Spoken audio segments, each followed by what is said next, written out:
Good afternoon, family. How you doing? On this Tuesday afternoon, Easter week, beginning of Easter on Friday. All right, so today we are going to be talking about paradigms, as I said. But before I get into that, someone asked, hey, great, thank you very much for the lessons that you are giving us. But what do you actually do?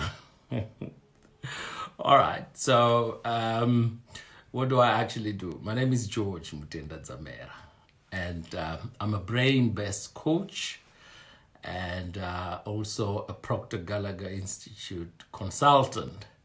And I coach people, and I work with Bob Proctor, who was my mentor, and I facilitate programs that help in mindset development. So I look at myself as a mindset development coach, but with brain-based certification, and of course PGI certification.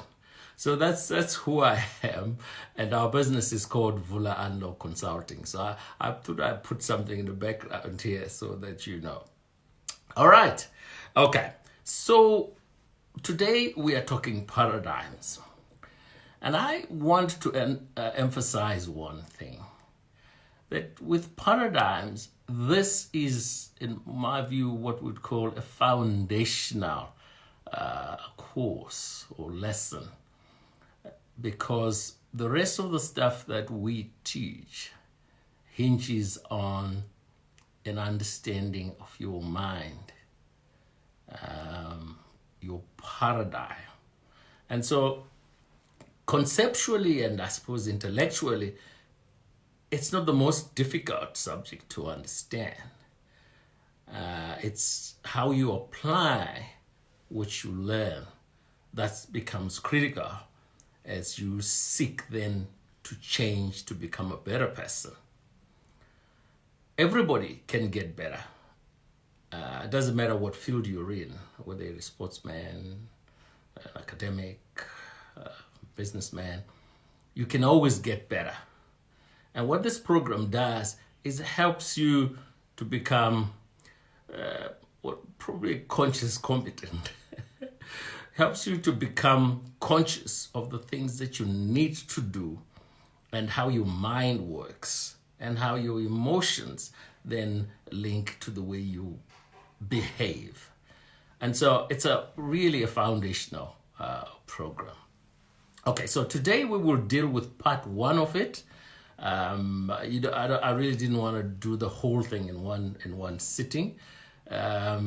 Because it really just want to get the concepts right, and then tomorrow we will talk about how do we actually change our paradigm. All right. All right, guys. Listen, a repetition, okay, is so important in a lot of ways. I mean, when we were in primary school and we were asked to learn the times table, oh, repetition. We went over and over and over, 2 times table, 3 times table, all the way up to 12 times table. You could say that in your sleep, isn't it? But you know, the test would be, what is 13 times 7? There's a little bit of a block there. You gotta figure it out and work it out, isn't it? Because we didn't do that. The teachers didn't take us through the 13 times table.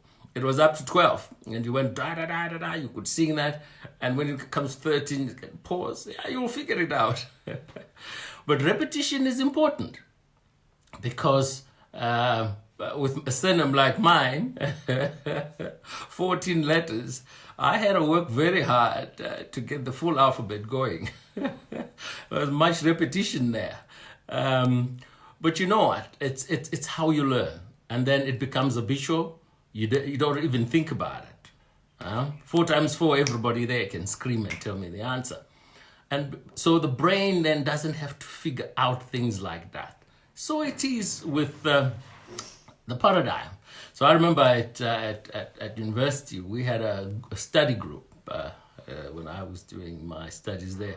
And we would give each other tasks, and you had to kind of like remember what you needed to say, remember what the law of contract says about this and that. But you went over and over and over and over it until it became really part of you. And that same thing with your paradigm. I'm a keen sports person, and you see how these guys work, man. They whether it's a footballer, tennis player, golfer. Some these days they start at what, age 2, 3 or something, and they do it repetition. It's repetition over and over and over again until it becomes ingrained in them. They don't even think. It's muscle memory now. And therefore repetition is important. And that's setting the foundation for what we're going to talk about as paradigms. So what is a paradigm? Some of you will have heard me talk about it. But as I said, repetition gets you there. So a paradigm is a term used to describe a mass of information that is programmed into an individual's subconscious mind, genetically at conception, and then environmentally after birth. Okay? So this information or paradigm is then expressed in behavioral patterns, producing the results that you get in your life. Behavioral patterns producing the results that you get in your life. So a paradigm will structure your logic. It structures your logic. And logic on a conscious level and paradigms on a subconscious level then shape you. They shape your perception and literally place you in a box, as it were, beyond which you cannot see without the effective use of your imagination. And I want to say that again. That, logic on a conscious level, which is where we emphasize where your 5 senses are hooked to, and paradigms on a subconscious level, they determine how you then see the world. You see the world through a particular lens, influenced by the paradigm. Okay? And therefore, it holds you captive to a specific level. But you can go beyond that via using your imagination. And we'll talk about that a little bit. So the genetic conditioning is quite evident in a person's body, and it is why you look like your mom or your dad. I said, I seen your son across the road there. They don't have to see me. I said, I saw your son looking. That was him. What was he up to? But that's genetically.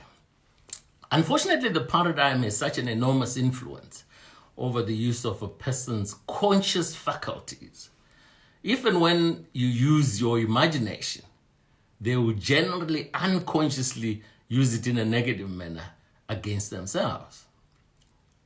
So a person will create an image in their mind where they see the conditions and the circumstances as the dominant role, and they become subservient to them.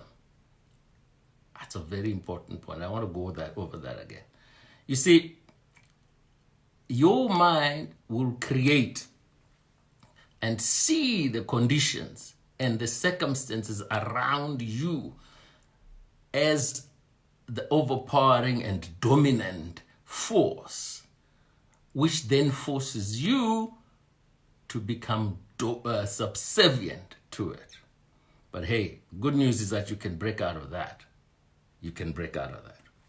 So this puts them in a position that prevents you from moving forward. Oh, this is how we've done things here. This is how far my family have achieved.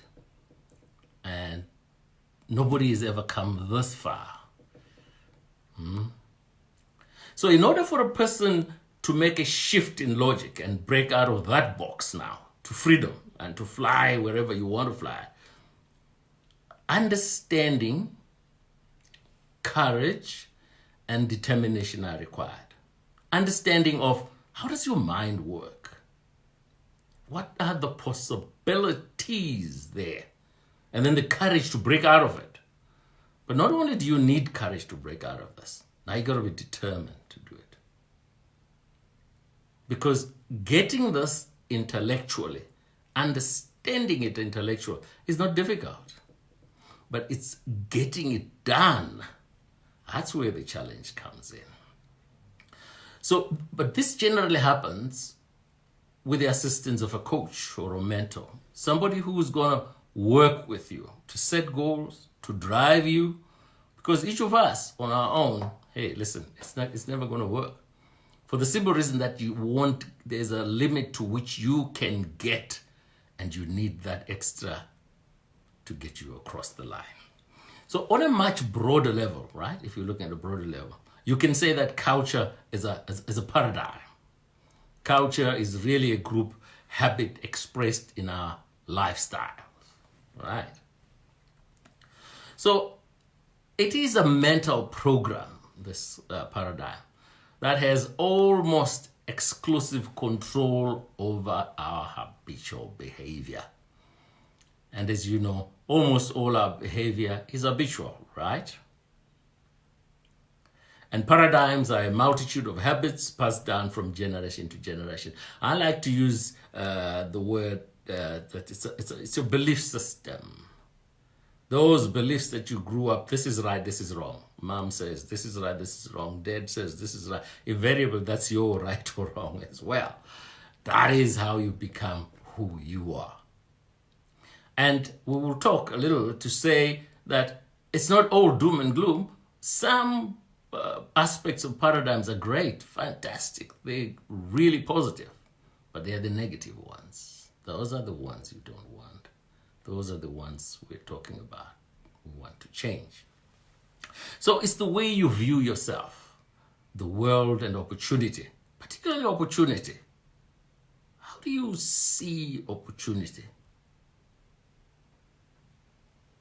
What was ingrained into you as you grew up to be able to see? Not just from your parents, your environment generally, the people you played with, your teachers at school, the movies you watched, the material you read, all that bundled together shaped who you are today. So people operate with individual paradigms and then come together to form a corporate paradigm and a corporate culture. Won't emphasize that too much today, but again, paradigm and organization has a paradigm. You've heard people say, oh, this is not the way we do things here. Or that's how they promote people. And you can see maybe some injustice in there. But it's a culture that's there. That's a paradigm. And one that actually can be changed if we work on it. So they're either positive or negative, and are expressed in either positive or negative results. So if an individual experience continuous negative results, right? It is important that you begin to understand the cause of the problem. What is giving me these results? So the first port of call is not to look outside and say who around me is causing that. And that's very difficult because that's how we kind of grew up. But the first port of call is to look inside and say, what's happening in here? What are those things that I'm holding on to that I should let go? What are those things that I should adopt today to become who I want to become?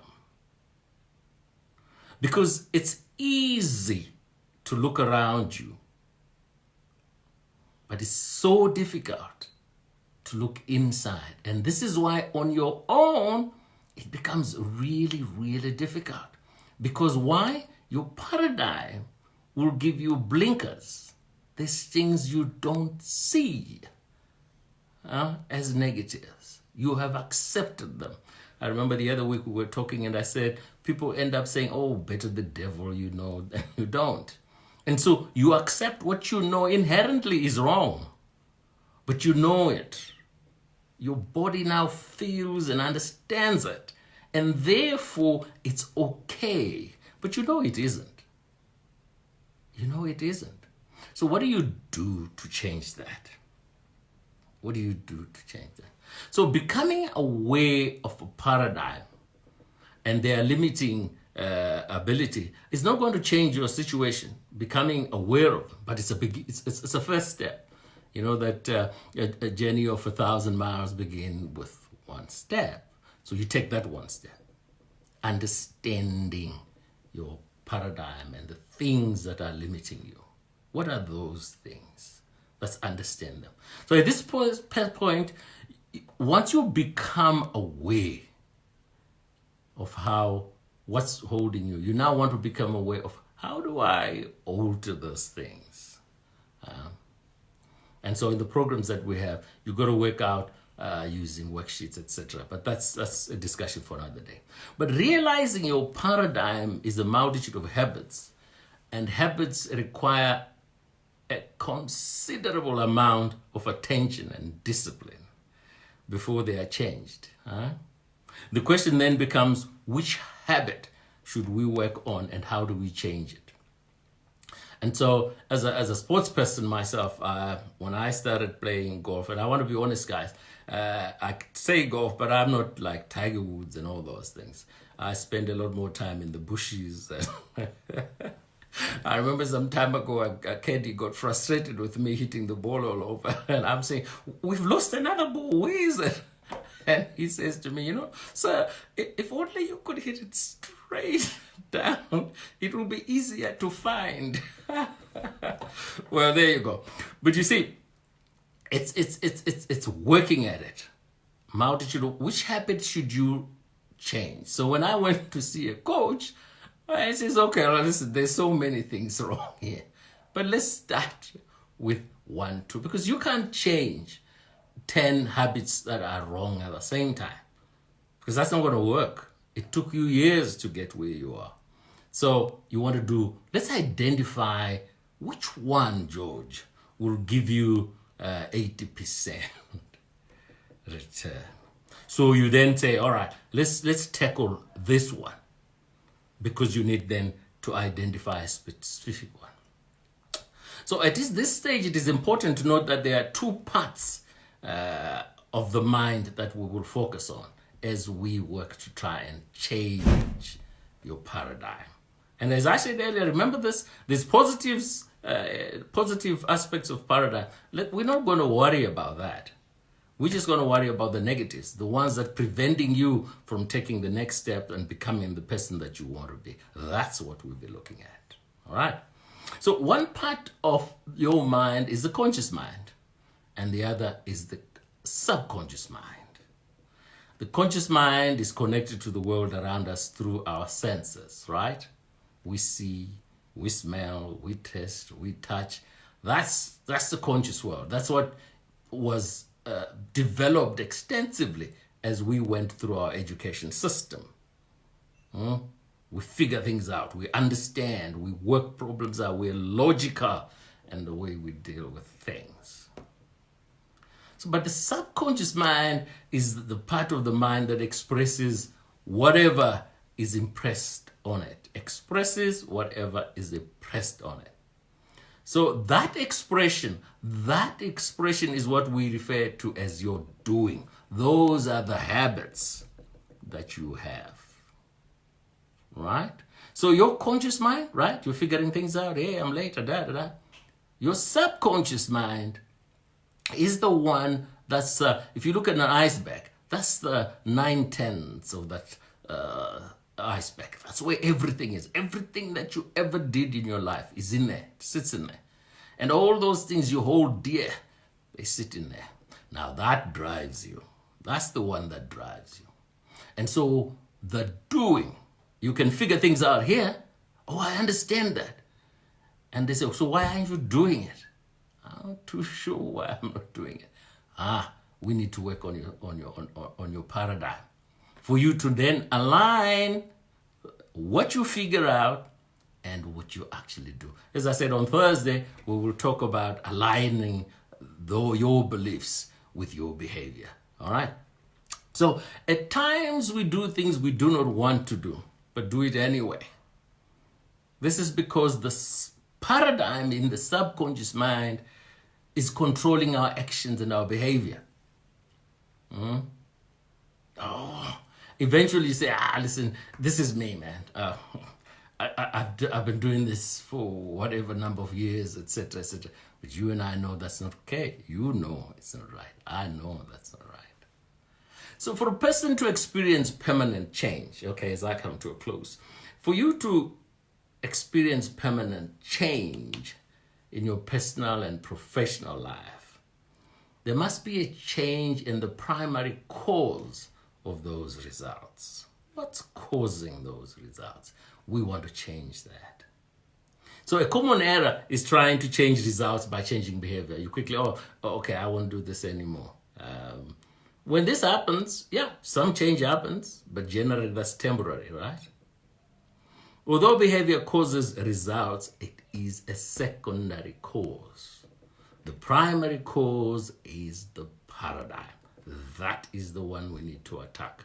Your belief system, the things that you hold dear, if they're wrong, we want to move them to where you want them to be. And of course, as your paradigm is changed, your behavior changes, and guess what? Your results change. Paradigms, it is a very fundamental part of how you become who you are and the results that you eventually get in life. All right, I like that. Guys, I really want to thank you for taking time to listen, and we will conclude this tomorrow. And how we conclude it tomorrow is that we will say, so how do we change the paradigms? How do we change the paradigms? You've told us what they are, but how do we change them? Let's dive into that tomorrow. And listen, I hope you find this useful.